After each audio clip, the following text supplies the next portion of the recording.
not only is Hitler the devil, he's worse than the devil.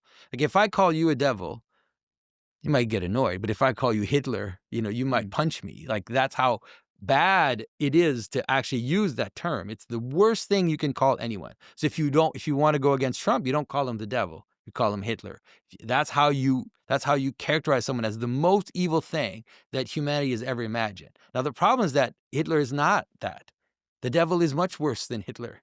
And even saying that, it's funny because in my video I said that, and some people in the comments said, when you said that, I felt uneasy, as if I'm not allowed to think that. Yeah, I feel Yeah, uneasy listening. It's weird right? then. It's Yeah. weird, but it's like, that's actually true, right? The devil is worse than Hitler. The devil is the incarnation of everything that's evil in the world. Hitler is a very particular manifestation of that evil in a very particular place. And so there's no way that he can play that role forever. And I think that, because of the fact that in some ways the memory of World War II is changing because people are dying, now everything is shaking. And so you can understand that there are some people that are in some way saying, we have to be able to recapture the other side. We have to take it back somehow. Because the problem is, you can't, let's say if you're right leaning and you know that I can destroy you by showing that a friend of a friend of a friend of a friend of yours is hard right, and I can destroy your career just by that, like, it doesn't matter how many steps. You could find as many steps as you want. If I can find a connection between you and some kind of fascism, I could destroy your life. Yeah. And so that's untenable. And so what you're seeing, and it's very uneasy, and it's hard to, and it's almost intuitive. I don't know how many people are doing it on purpose, but you can see people are saying we have to reclaim some of this imagery in order to free ourselves from that problem. So Yeah. So like I'm you saw Bannon. Did you see Bannon do a very weak Roman salute? It's almost like he ran out of juice trying to do it. Like he was going to do it, and then he kind of ran out of energy because obviously Bannon's not a Nazi, he's not a fascist. But I think there are some people that are saying we need to reclaim some of this stuff somehow, or else the conversation is not possible, right? But I don't look. I'm not just. I want to unpack what you mean by reclaiming it, because another angle might be to say that we didn't actually properly deal with how evil communism is. People are ignorant. I've met people who've never heard of Mao, who's responsible for killing more individuals than any human has ever lived. It's even crazy that we think of Hitler as evil as he is, considering how evil Mao was. Yeah. And we've forgotten that. So it's interesting that you want to sort of you're talking about recapturing. We'll go to. I'm not saying that's what I want to do. I'm saying that that's what I'm seeing. I'm seeing some of that happening where people are saying, when I was young, I remember I was a teenager. I watched this interview with a French intellectual, and it was these two French intellectuals discussing. And one of them was more conservative, and he had chosen an image of a German knight as like the symbol for his organization. It was like a German knight sitting on a horse. So what did the left-wing guy say? He said, that there is some Nazi somewhere in the history of Nazism that used an image that, if it is not exactly that one, kind of looks like that one. So what does that mean? It means you're a Nazi, right? And so that's untenable. Like, how do we deal with this? So how do we find a way out of that untenable position? And it's not just, and the reason why I say that too is because it's not as simple as just saying we have to reclaim this, we have to reclaim this. What happens is that imagery becomes like a dark secret, right? So it's pushed down into the underbelly of the world, and it becomes this weird dark secret. And it's because it's completely excluded. It's almost like the shadow of the West, right? In Jungian terms, it gets completely excluded.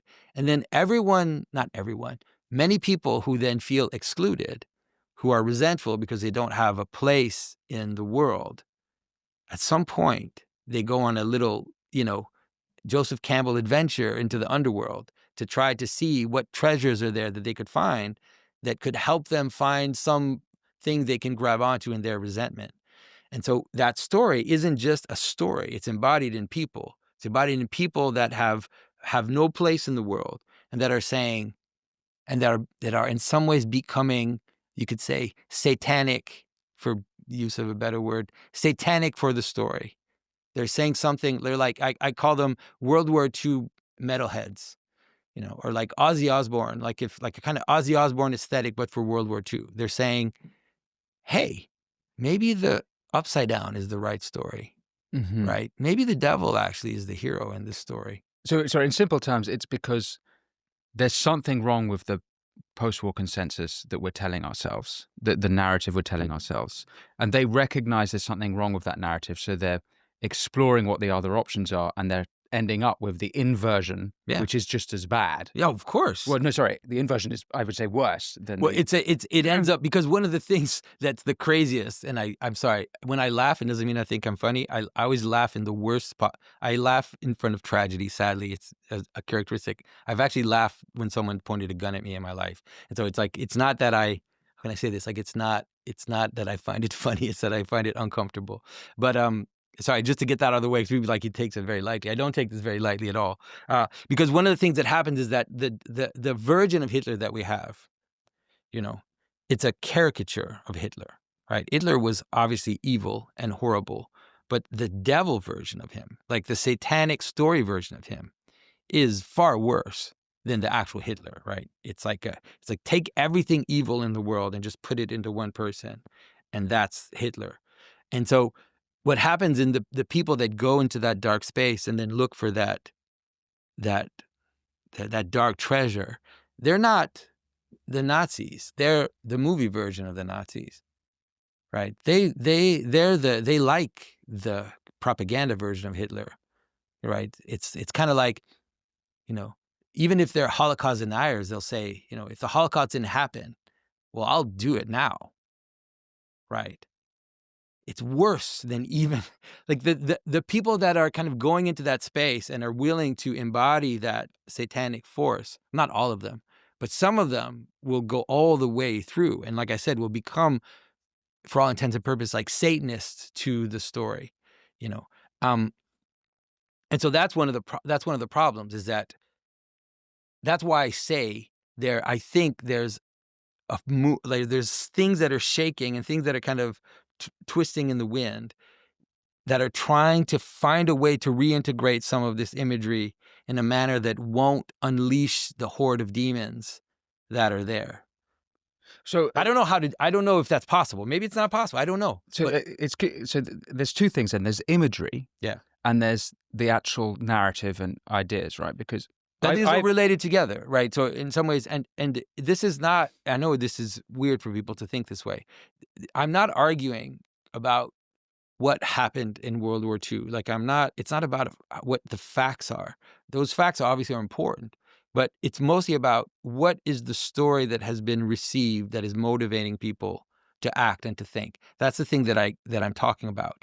And that's a mythological story, right? It's a identity story. It tells us who we are, who we aren't, what we're allowed, what we're not allowed, what are the taboos of our world are based on that mythology. Um, and so that's what I'm talking about, and so they're like, and the problem too is that story, like this story, will run out. There's no way that it can maintain forever. Like you can't have the Nazis be the bad guys for 1,000 years. That's not possible. and when you mean by that is that the story, no story can last. No, I mean, I except mean, for like, hypothetically, it can, because we've got stories that have lasted for thousands of years, yeah, and bad guys that have existed in the imagination for thousands of years. there are, So why let's say not? there are Why? religious stories that have that structure that can last for a very, very long time. But those are really the only ones. I mean, Alexander the Great was a horrible man. Alexander the Great slaughtered entire cities just because they didn't want to completely, they didn't surrender immediately, and just salted the earth and killed everyone, all the men, all the women, all the children. But Yeah. we remember him with a more subtlety, right? We kind of see the bad things that he's done, and we see, yeah, and then we see the other things that he's done, and Right. we're like, yeah, we kind of get it. And you said, I think we had a conversation earlier before. It's like that's how we see Napoleon. Like we can see Yes. Napoleon, who is a horrible monster, but we can Yeah. see that, oh, okay, so he did this, he did that. We kind of analyze Well, it. the reversion has happened with Napoleon, but he's gone from someone who killed, I think, well over 1 million across Europe, and in Britain was the enemy, Yeah. was the personification, I guess, of the devil. And now it's perfectly okay to admire Napoleon, Right. even for the British. Yeah. You know, even who represented our adversaries across the Yeah. Channel. It's okay to be, well, he set up all the schools across. He did this, that, and the other to advance, you know, human flourishing or whatever. But Yeah. he's a hero in a weird way. I actually have a bust of Napoleon at home. Really? Yeah, Yeah. so it's possible to see, but we don't want that happening with Hitler. The thing is that I know this sounds like the weirdest thing to say in the world, but it is going to happen. Like, it's going to happen. Maybe it'll happen over 500 years. What Maybe it'll take. that Hitler will become a Well, sort of that heroic he figure. won't necessarily be. I don't know if he'll be a heroic figure, but he will be a more subtle figure. Like, he'll just have a more subtle place in the history. He won't just be the incarnation of all that is evil in humanity, even though he did obviously horrendous, horrible things. And that's just going to happen. I know it sounds weird. People don't. It's going to happen because of time. It's not. It's going to happen because the stakes are going to go away, and the things that held the world together are going to start to dissolve, and another story is going to appear, and another devil is going to come, and that devil will replace that one. And so it's just inevitable that it happens. The question is, you can say that when the end of World War II founded the modern world as a kind of mythological substructure, it had an expiration date. We don't know what the expiration date is, but in some ways it just had it. And and I know it's weird to say because obviously I don't like Hitler, obviously, but I know that that's just how history goes. Well, there's other examples. We've already touched on the left, but it's worth going there. So, Stalin, responsible for many tens of millions killed in his own country, is still considered amongst Russians the greatest Russian ever lived. There's still statues of him. Lenin is still wildly popular. I've had several experiences where Lenin is their hero, responsible also for many millions of deaths directly.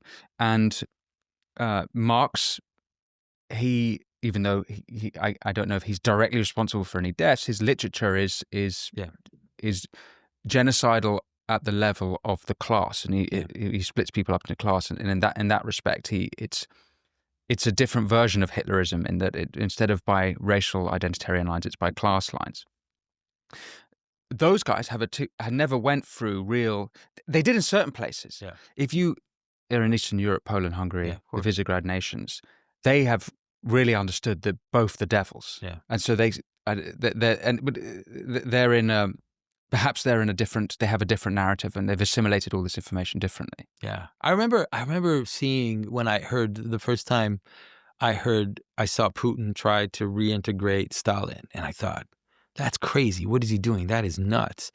It's only with some reflection that I kind of realized, well, he's doing it because he wants to reaffirm continuity, right? He doesn't want to understand his identity as completely discontinuous from the things that came before him.